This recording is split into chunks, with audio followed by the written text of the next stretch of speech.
Seja bem-vindo ao meu gabinete. Muito bom receber você aqui e eu quero compartilhar a palavra do Senhor com você. Antes de mais nada, eu quero pedir a você que compartilhe esse vídeo, que curta, que você faça inscrição no nosso canal. A nossa ideia é compartilhar a palavra de Deus e eu estou muito feliz de estar nesse novo projeto. Eu quero muito que você se envolva com o anúncio do Evangelho e você pode fazer isto apenas se inscrevendo num botãozinho vermelho que está aí embaixo, escrito inscrever-se, e curtir os nossos vídeos, acionar o sino para que você possa receber todos os vídeos aqui do canal. Nós vamos compartilhar a palavra do Senhor hoje a respeito de um tema que muito tem faltado na sociedade dos nossos dias. E eu quero ler com você o Evangelho de Jesus segundo o relato de Lucas. No capítulo 17, eu vou olhar especificamente para o verso 15, mas você pode ler essa história na sua Bíblia, Lucas 17, do 11 ao 19. Eu vou ler apenas o verso 15, que diz assim: Um dos 10, vendo que fora curado, voltou dando glória a Deus em alta voz. Eu quero conversar com você hoje sobre um tema que marca a história da igreja, especialmente nas Américas. O ano era 1629, quando um grupo de cristãos de confissão calvinista, os chamados puritanos, saíram da Inglaterra, venderam todos os seus bens e entraram num navio em busca daquilo que eles chamavam de Nova Inglaterra. Eles estavam avessos ao governo de Isabel I e na relação que a Igreja da Inglaterra estava tendo com o governo, com o Estado. E eles, então, voltando os olhos para a palavra, para a oração, para uma vida de testemunho, eles saem da Inglaterra buscando a Nova Inglaterra e eles chegam, então, àquilo que posteriormente nós chamaríamos de Estados Unidos da América. E eles chegam lá, semeiam, tentam sobreviver, mas morrem. E lembrando que aquilo que hoje são os Estados Unidos, na época era um lugar desabitado, em que não havia civilização. Então o frio era muito intenso, as feras. Até que então um grupo de puritanos consegue se firmar naquela terra. E diante da primeira colheita, do sucesso da primeira colheita, da bênção da primeira colheita, eles não elevam a sua voz numa festa de celebração pela colheita. Eles não erguem no seu calendário um dia por aqueles que morreram e que vieram antes deles, um dia dos mortos, por exemplo. Não, eles criam aquilo que nós viríamos a chamar de Dia Nacional de Ação de Graças. Não é lindo isso? A história da igreja no continente americano, nas Américas, é sempre marcada por muita gratidão.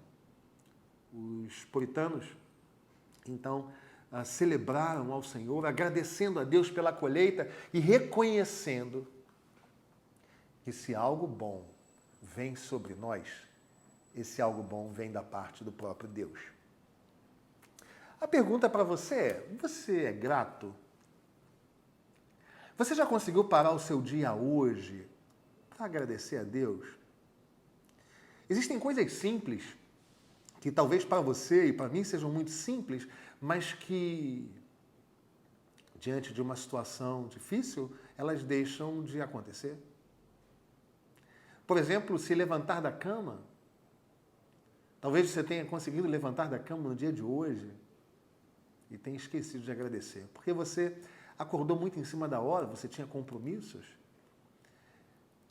Beber água, ir até o banheiro, escovar os seus dentes, pentear o seu cabelo.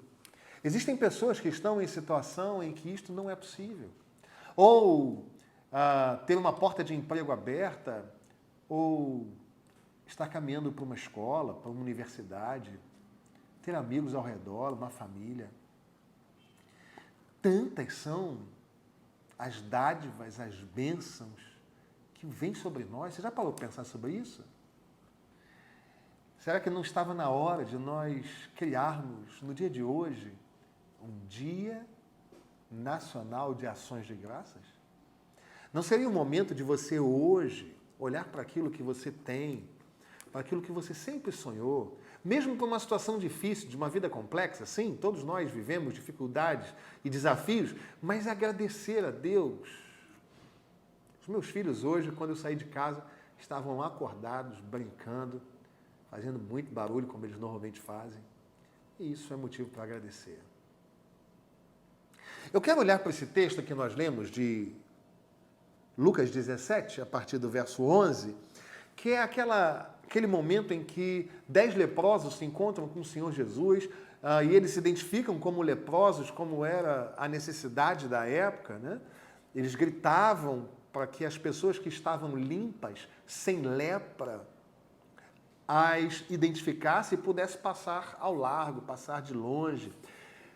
E elas se identificam e o Senhor então se compadece delas e manda que elas se apresentem ao sacerdote, que era o responsável da saúde pública do primeiro século. E no caminho, um deles, que foi o verso 15 que nós lemos, vendo que fora curado, voltou dando glória a Deus em alta voz. Eu quero compartilhar com você sobre as marcas de um coração agradecido. Eu vou te dar marcas de um coração que é grato a Deus. E você vai poder examinar o seu coração à luz da palavra, se você tem sido grato. Em primeiro lugar, um coração que é grato percebe a intervenção do Senhor. É interessante como o texto começa dizendo o seguinte: um deles, um dentre 10, uma pequena parte dos 10, vendo que fora curado. É lindo perceber que este irmão do passado, ele percebeu que aquilo que se lhe operara, se lhe operou por uma ordem do próprio Senhor Jesus. Ele percebeu, ele discerniu, ele compreendeu que aquilo que lhe ocorrera fora um milagre. É interessante nós pararmos para pensar sobre isto, porque nós somos membros de uma sociedade que fala para nós que nós somos os melhores. Afinal, existem pessoas que trabalham isso em nós, né? Você é muito bom, você é o melhor, você foi chamado para ser cabeça e não cauda, você é um cara muito capaz, você trabalha na força do seu braço, você é essencial para o mundo, você é um sonhador que faz o mundo girar. Nós vivemos, mesmo entre os evangélicos, uma postura desse tipo. E às vezes nós acabamos acreditando que, de fato, nós somos o que somos pela força do nosso braço. Nós somos o que somos, obtemos o que temos, porque nós trabalhamos muito, porque somos capazes, porque somos fortes, somos inteligentes, preparados, e não que tudo isto não aconteça. Mas o que nós precisamos compreender é que há uma necessidade extrema de nós percebermos aquilo que é elaborado por Tiago, no capítulo 1, no verso 17. Se alguma boa dádiva vem sobre nós, vem do alto. Então, se você chegou até aqui, se você está vendo esse vídeo, é porque você recebeu de Deus bênçãos, graças. E é necessário que você intervenha nesta sua história, percebendo, trazendo à sua memória, que se você chegou até aqui, foi porque alguém te abençoou, foi porque alguém te livrou, foi porque alguém te poupou, foi porque alguém animou a sua vida. Um coração agradecido percebe a intervenção do Senhor. Mas, em segundo lugar, um coração agradecido retorna ao Senhor dando glória a Ele. Não te parece interessante que este único que voltou dando glória a Deus, ele não fez como os outros 9, que talvez tenham ido comemorar em qualquer outro lugar, tenham ido aproveitar a vida, tenham ido dizer isso para alguém. Este homem que estava leproso e, portanto, tinha uma sentença de morte sobre ele, ele então, diante desta intervenção, que ele percebe, que ele discerne de onde vinha, ele retorna para o abençoador, dando glória a ele. É interessante que nós, como por vezes, identificamos as nossas vitórias como fruto da nossa própria ação, e não como uma bênção e uma dádiva recebida. Como nós enxergamos aquilo que temos como benesse, como fruto daquilo que nós fazemos e produzimos com as nossas próprias mãos, quando uma nova bênção, uma nova dádiva se nos acontece, nós acabamos celebrando a nós mesmos. Fazemos verdadeiros altares à beleza do nosso ser, à capacidade da nossa identidade, à pureza do nosso caráter, à pujança da nossa energia, à capacidade da nossa intelectualidade. Quando, na verdade, meu irmão, se você concluiu um curso superior, se você passou num concurso público, se você passou no vestibular, se você está de pé, se você foi trabalhar e voltou, se os seus filhos acordaram, se você está casado e a sua esposa ama você e você a ela, se tudo isso te acontece, se você tem uma igreja para adorar, se você tem a palavra do Senhor diante dos seus olhos, tudo isso é bênção, é dádiva e você precisa se voltar para o abençoador, dando glória a Ele. Quando nós discernimos que é o Senhor que nos abençoa, nós inevitavelmente mudamos a direção do curso da vida e nos voltamos para Ele para agradecer. Mas em terceiro e último lugar, diz o texto sagrado no verso 15, que ele discerniu, ele vendo que fora curado, voltou dando glória a Deus. Mas diz o final do versículo que ele faz isso em alta voz. A terceira marca do coração agradecido é que um coração agradecido testemunha a respeito de quem é o seu Deus. Ele viu-se curado, ele se percebeu curado, associou isto à palavra do Senhor Jesus, se volta para o Senhor dando glória a Ele, adorando a Ele, reconhecendo Jesus como o Deus abençoador. Mas ele não guarda isso para si, ele compartilha isso.